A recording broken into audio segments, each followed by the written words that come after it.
Jika hundur hok, itu ada mobil bukan sih. Namun sekali. Mulia. Mullah sini naik. Asih berat. Bah. Apa solusi sih? Dulu sih. Iya, makanya. Rong nama. Aure umda. जों बयबो मिथिगौ आथिखालाव आसाम सरकारा जोंनि हालामाव गोबां जौगानायनि हाबाफारि लादों बेनि गेजेराव मेइनानो जाबाय PWD रोड दा जों दिनै बेयाव इमप्रुभमेन्ट अफ गसाइगाव बासबारि रोडखौ बेखेवनो थाखाय जों हाबाफारि लादों जेरै जों खुन्थिया गायसनदों आरो बे रोडआ जाहैबाय मुख्यमन्त्री उन्नत फुखिफोर निर्माण आसुनि आरो बे आसुनिया RIDF नि नाबार्डनि दारै बेखौ जों मोननाय जादों आरो बे गासिबो हाबाफारिया बे गसाइगाव रेलवे गेटनिफ्राय लानानै बेखौहाय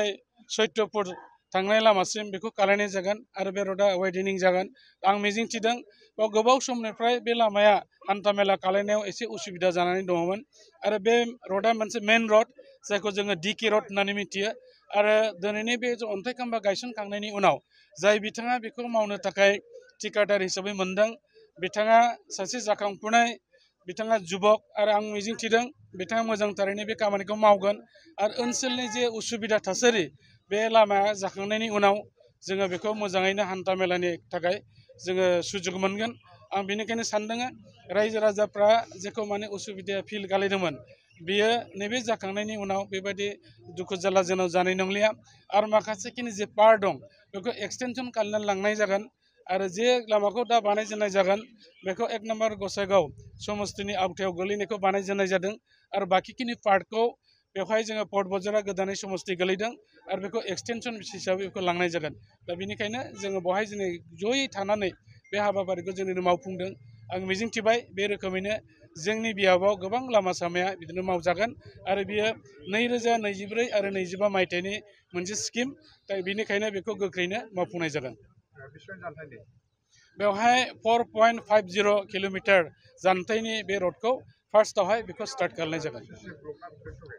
बे फुरा बहायबो ढालाय जागोन कंक्रिट रोड जागोन दा बे मोजां मोनसे रोड जागोन जायखौ जोङो ब्लेक टपिं होननानैबो मिथियो आरो आथिखालाव जों नुनो मोनो जे सिगांनि जे ब्लेक टपिं आरो दानि बाव गोबां फाराग दं खारन बेवहाय गासैबो मेसिन बाव इउज खालामजानाय जागोन मेसिनारिजों बे खामानिखौ मावनाय जायो थाखो 5 आरो मेट्रिक आनजाद उथ्रिसार जागोन फरायसाफोरनि थाखाय गोजोनथाव रादाब गोनांथि आरो मोजां खाबुफोरखौ लानानै गुन गोनां सोलोंथाइ होनो नोंथांमोनखौ नेनानै दङ बड'लेण्ड स्टार एकाडेमि क'क्राझारआ 2024 इं मायथाइयाव क'क्राझार थिथागुरि समबाय मावख'नि साखाथियाव गोदानै गायसनजानाय बड'लेण्ड स्टार एकाडेमि क'क्राझाराव 2025-2026 सोलोंथाइ बोसोरनि गोदानै मुं थिसननाया सोलिगासिनो दङ बड'लेण्ड स्टार एकाडेमियाव 6 थाखोनिफ्राय 9 थाखोसिमनि फरायसाफोरा बर' बिजोङाव आरो 11 थाखोनिफ्राय 12 थाखोसिमनि फरायसाफोरा बर' बिजों आरो इंराजि बिजोङाव मुं थिसननो हागोन बेनि थाखाय आरज बिलाइ आरो फान्डुलिपि बिलाइगासिनो दङ 11 थाखोनिफ्राय 12 थाखोसिमनि फरायसाफोरनि थाखाय आखा-फाखा आरो रोंगौथि गोनां फोरोंगिरिफोरखौ लानानै साइन्स कमार्स एन्ड आर्टस मोनथाम स्ट्रिमनि सायाव फरायसाफोरखौ गुन गोनां सोलोंथाइ होनानै बायदि बिथिंजों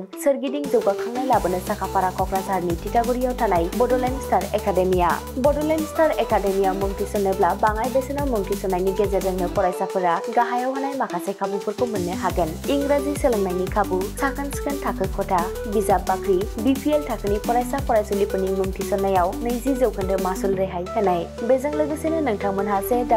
नीट आनजादनि थाखाय बेसेन नाङै फोरोंथाय मान्थलि मक टेस्ट जिउ राहा दानाय बायदि गियानलु आयदाफोरनि उफ्रा सोलोंफारिफोरनि खाबुफोरखौ मोननो हागोन हौवासा आरो हिन्जावसाफोरनि थाखाय मुलाम्फा गोनां मोजां जामुं आरो मोजां थाग्रा खथानि खाबु गोनां हस्टेलनि खाबुफोरखौबो मोननो हागोन बिदिब्ला गोबाव खालामाजासे नोंथाङाबो बड'लेण्ड स्टार एकाडेमियाव थाबैनो मुं थिसननायनि थाखाय सुलाद लादो आबुङै मिथिनो थाखाय जानबुं अनजिमा 6000349997 एबा 7638008149 एबा